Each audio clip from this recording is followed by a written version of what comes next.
you're listening to Mr. Boxing Today.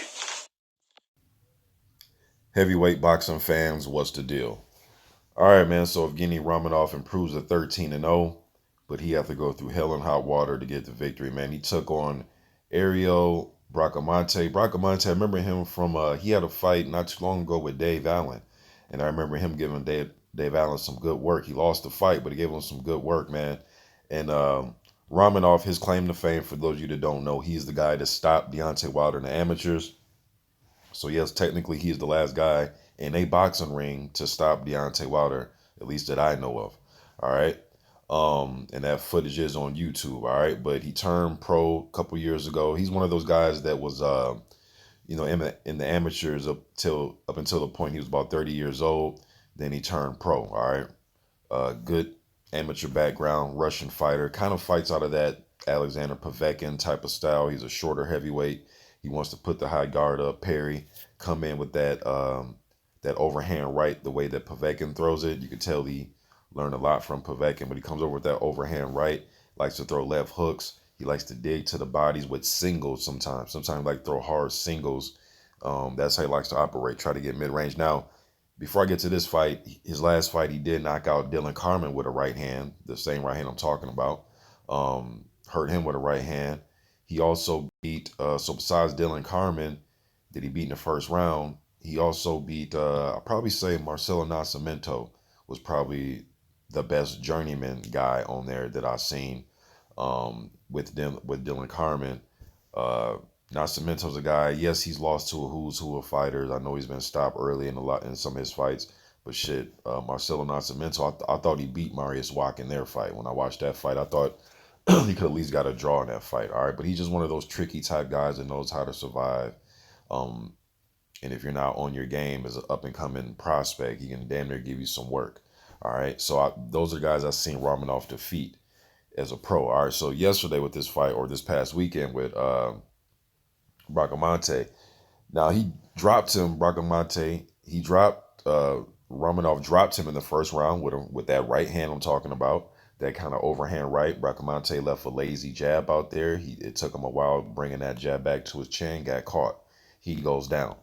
I'm thinking it's going to be an early night, but I could tell it wasn't going to be an early night because the video I was watching was like 45 minutes long. So I'm like, man, kind of curious how this dude's going to get up and survive. So he gets up, he puts the jab out there, and he took advantage of his size. That's one thing Romanov, I think, is going to have trouble with as he moves up against stiffer competition is the physicality of some of these other fighters. Yes, you don't need to be the biggest guy in the ring or weigh the most to win a fight. But what I'm saying is Bracamonte was doing a good job of just when their bodies was banging, when they were going shoulder to shoulder, and Bracamonte wasn't even landing clean. And a lot of these flurries that he was throwing, he was hitting them with like his wrist and his forearm, and even those shots was just throwing run off balance. He was getting, wouldn't say he was getting ragdolled, but the physicality you can tell was on Bracamonte's side, and he was landing flush on some of his shots, but Romanov punches were more crisp, more accurate of the two. All right. I did think he won the fight just by his accuracy, but man, he had to go through hell and hot water. Bracamonte had his bright spots in here where he kind of shook up Romanov a few times, pushing him backwards, like literally pushing him backwards, and just his activity and him just swinging punches and just going for it. Like I said, was knocking Romanov off balance. When he goes on that back foot, he does not look comfortable at all. His thing is come forward. He'll put the high guard up, trying to knock down your jab and knock down your straight right hands, and wants to come back with something quick and stiff.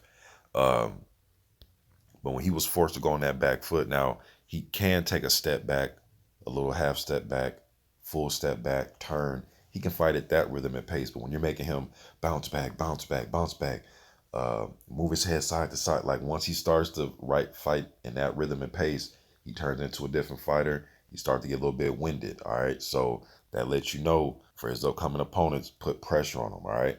Again, he is a very accurate puncher though, so you're gonna have to watch it, trying to press the guy. But interesting to see him in there with someone like a Dillian White or Derek Chisora or maybe even an Adam Konowski. How would he deal with that type of pressure? It's gonna be interesting to see. He was outweighed by damn near 50 pounds. Now they list Bracamonte as 6'2" and Romanov as 6 feet. Either Bracamonte is 6'2", and Romanov has to be about 5'9", then, because it looked way more than 2 inches to me. Now, but he definitely was outweighed by about 50 pounds, and you can tell. Um, but man, there was a lot of flurries. Like I said, Bracamonte, some of his flurries, he wasn't landing clean, but even what was landing as far as just physical contact was just pushing Romanov off balance, man. I thought if Bracamonte would have went to the body and dug to the body and not tried to headhunt so much, I think he would have possibly had a good chance of at least trying to drop Romanov, because he started to get winded a little bit, especially when he was retreating and going on the back foot and trying to get out of harm's way. All right, but he picked up the victory. And you know what, man? You got to put Bracamonte up in there with the guys like a Mario Heredia, John Bolden. Um, what's the other guy, man? Hernandez, the guy that fought Effie at Jagba and took a Jagba to like the 5th round and was giving a Jagba some good work too. And he just beat LaRon Mitchell. Hernandez, I forgot his first name, but the guy that took a Jagba 5 rounds. Um, and I seen Hernandez fight somebody else too, man. But you got to put him in there with those type of German, Jamal Woods, um, Jonathan Rice, Avery Gibson, Camille Sokolowski, those type of dudes that on any given night, man, they can make you look bad or they can make you work for it. You dig what I'm saying? So definitely got to put Bracamonte in that bracket, that, um, you know, level of journeyman. All right. But hey, man, that's my opinion on this fight. You need these type of guys on your way up. But on the flip side, though, it looks like he may, he may have a little bit of problem dealing with guys not only that are bigger than him, that's going to put a lot of pressure on him. All right. But guys out there that are throwing lazy jabs and, fighting with their hands low and not being responsible when they're mid range, you're going to give him opportunities to land something on you. You dig what I'm saying? But I think he needs to throw his punch. Think he needs to throw in combination a little bit more. Sometimes he was going with the one shot, and I'm talking about Romanov. And the reason why I thought he got the victory, again, the clean work, like I said, then there were times where Bracamonte was putting a high guard up, and he would just let Romanov get off. He wasn't hurt. He wasn't buzzed. That was his way of resting, was just letting Romanov get single shots off on him and landing clean around his guard and through his guard sometimes. What I thought he should have did as the bigger man is rest with your jab.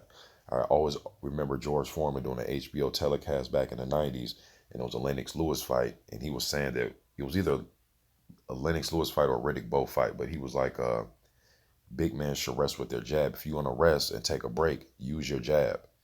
You dig what I'm saying? But anyways, man, now Bracamonte did have spots in the fight where he was using his jab and just fighting, just throwing combinations, fighting, but wasn't as clean, and some of it wasn't as effective, although it was tiring Romanov off. So I guess to some degree it was effective. It just wasn't clean, effective shots landing on the chin though. You know what I'm saying? But that's my opinion on the fight. Want to see more Romanov, man. You know what I mean? He can always use that, hey, I'm the last guy to, at least up until right now, he hasn't been stopped yet. But he can say, hey, I'm the last guy to stop Wilder. He can kind of roll with that, man. You dig what I'm saying? So want to see more of him. Want to see him step up and see him in some more entertaining fights, man. But y'all let me know what you think in the comment section. I'm gone. And by the way, he's rated in the top 10, I think, by one of the sanctioned bodies last I checked.